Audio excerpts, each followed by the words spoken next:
हमारा संभल जल रहा है। अफसोस की बात है, कहाँ चली गई इनकी बुद्धि कि किस प्रकार से कि दो गुटों का ये कहाँ से मसला आ गया। जनता की रक्षा के लिए इनको जिम्मा दिया गया है, उनकी हत्या अगर ये लोग करेंगे तो कानून व्यवस्था कैसे चलेगी। जिसकी लाठी उसकी बहस, जो चाहे कर लें, आज सरकार उनके हाथ में है। प्रधानमंत्री महोदय को आगे आना चाहिए और इसमें जाकर के हालात को देखें, मणिपुर नहीं बनाए संभल को। जो घटना हुई है अभी माननीय सांसद महोदय हमारी बोल रही थी, बेपनाह दुखद घटना है। माननीय राष्ट्रीय अध्यक्ष अखिलेश यादव जी ने भी इस मसले को बहुत गंभीरता के साथ उठाया है और हमारा संभल जल रहा है। संभल के अंदर जो पुलिस प्रशासन का पूरी तरह से इस घटना को अंजाम देने में इसमें हाथ है और पूरी अपनी लापरवाही और नाकामी को छुपाने के लिए लगातार अपने बयान को बदल रहे हैं। आपने देखा होगा, पहले बयान उन्होंने दिया कि पुलिस और प्रशासन, पुलिस की तरफ से कोई गोली नहीं चली, और उसके बाद में जब वीडियो वायरल हुई तो बैकफुट पे नजर आ रहे हैं। फिर उसके बाद उसको दूसरा रुख दे रहे हैं, कह रहे हैं कि दो गुटों के बीच में ये संघर्ष हुआ। अफसोस की बात है, कहाँ चली गई इनकी बुद्धि कि किस प्रकार से कि दो गुटों का ये कहाँ से मसला आ गया। ये पुलिस ने गोली चलाई और उसके बाद में आपने कल देखा होगा, पुलिस के अधिकारी जो सर्किल ऑफिसर है वो टेबल पर बैठ करके बिल्कुल मीडिया से मुखातिब होते हुए कह रहे हैं कि अगर जाहिल लोग हमारे पर गोली चलाएंगे तो क्या हम मरेंगे। तो ये अपने बयान को खुद बदलना है। ये आम जनता को, जिनकी रक्षा, जिनके ये जनता के नौकर हैं, जिनकी जनता की रक्षा के लिए इनको जिम्मा दिया गया है, उनकी हत्या अगर ये लोग करेंगे तो कानून व्यवस्था कैसे चलेगी। इस प्रदेश और देश के अंदर कानून व्यवस्था का बुरा हाल है, संविधान की धज्जियां उड़ाई जानी है। और हमने आज भी सदन के अंदर हमारे नेता, हमारे माननीय डिम्पल यादव जी, माननीय धर्मेंद्र यादव जी और सारे सांसदों ने इस चीज को, मुद्दे को उठाया कि इस पर चर्चा कराइए, और चर्चा नहीं होगी तो कैसे उन लोगों को सजा मिलेगी जो आज कातिल हैं। आप ताज्जुब की बात है, आप बात पहरा देंगे।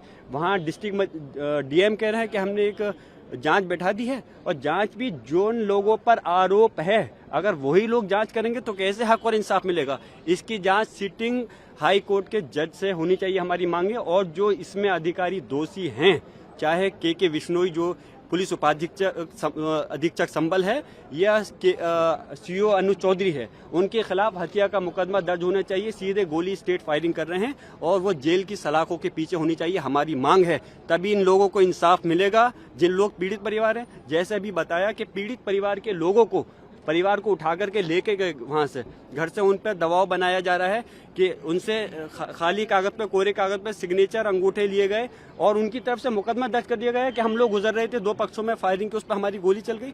ऐसा जुल्म ज्यादती होगा तो क्या कानून रहेगा। आप लोग चौथा स्तंभ है, मेरी मांग है आप लोग सच्चाई दिखाइए। पार्टीज भी आप लोगों के साथ बिल्कुल, पूरी हमारी सपा के साथ में, समाजवादी पार्टी के साथ इस संभल की घटना पर पूरे इंडिया गठबंधन साथ है और सब चाहते हैं इस पर चर्चा होनी चाहिए और उन दोषी अधिकारियों के खिलाफ सख्त एक्शन होते हुए कार्रवाई होनी चाहिए। आपके खिलाफ फुटेज भी दिखाया है जिसमें ये दिखाया जा रहा है कि कैसे दो गुटों के, एक गुट के लोग हैं जिन्होंने मुंह पे कपड़ा बांधा हुआ है, देसी पिस्टल मिली है और कैसे वो इंसाइट कर रहे हैं क्राउड को। आपको इस सीसीटीवी फुटेज, मैं एक बात कहना चाहूंगा, इस प्रश्न के लिए आप ही लोग मुझसे अच्छा जवाब देते तो चौथा स्तंभ होने के नाते मुझे और खुशी होती।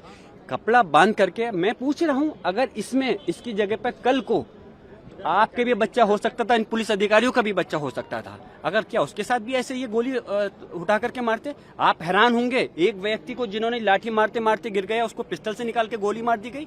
ये कोई दोषी देश के नागरिक, इस देश के दुश्मन थोड़ी हैं। इस हिंदुस्तान के सिटीजन है, नागरिक हैं, उनके साथ में ऐसा जुल्म, ज्यादती, अत्याचार। और मैं एक बात और बताता चलूं, ये कोई हिंदू मुस्लिम का झगड़ा नहीं है, कोई संभल के अंदर कोई हिंदू सामने नहीं है। अरे हिंदू तो छोड़ दूर की बात है, तो फिर मुसलमान आपस में कहां से सामने आ जाएंगे। ये तो तंत्र को सामने ला करके चंद शरारती तत्व थे, जो 8 लोग थे जिन्होंने दायर की है। बाकी पुलिस और प्रशासन इस घटना का जिम्मेदार है। एक अगर सर्वे कंप्लीट हो गया था, दूसरे सर्वे कराने का डीएम को कहां से आदेश दे सकते हैं। कोर्ट आदेश देते, हमने सम्मान करा, दूसरे सर्वे भी करा दिया गया और उसके बावजूद आप गोली चला रहे हो हमारे लोगों पर। आपके खिलाफ FIR है, आप पर आरोप लगाए जा रहे हैं। जिसकी क्या कहें, जिसकी लाठी उसकी बहस, जो चाहे कर लें, आज सरकार उनके हाथ में है। जिससे आप अंदाजा लगा सकते हैं कि किस प्रकार, जब जो व्यक्ति, यानी कि मैं अगर उस समय घटना पे मौजूद नहीं था, बेंगलोर हूँ, आउट ऑफ स्टेशन हूँ, तो उसके बावजूद जिस दिन ये सर्वे हुआ उस दिन घटना नहीं हुई, मैं मौजूद था। जुमे के दिन जिस दिन नमाज से रोका गया मैं मौजूद था, तो कोई घटना नहीं हुई। और जिस दिन मैं मौजूद नहीं हूँ तो बलवा मैंने करा दिया। इन लोगों को तो नोबेल प्राइज मिलना चाहिए जिस प्रकार से ये काम कर रहे हैं। और शर्म, पूरा देश शर्मसार है, और देश नहीं पूरे दुनिया के सामने देश की जो छवि खराब हो रही है। मैं मांग करता हूं कि प्रधानमंत्री महोदय को आगे आना चाहिए और इसमें जाकर के हालात को देखें, मणिपुर नहीं बनाए संबल को, मणिपुर के अंदर तो उन्होंने जाने की जहमत नहीं करी, लेकिन संबल का जो सूरत हाल हो रही है बहुत अफसोस की बात है।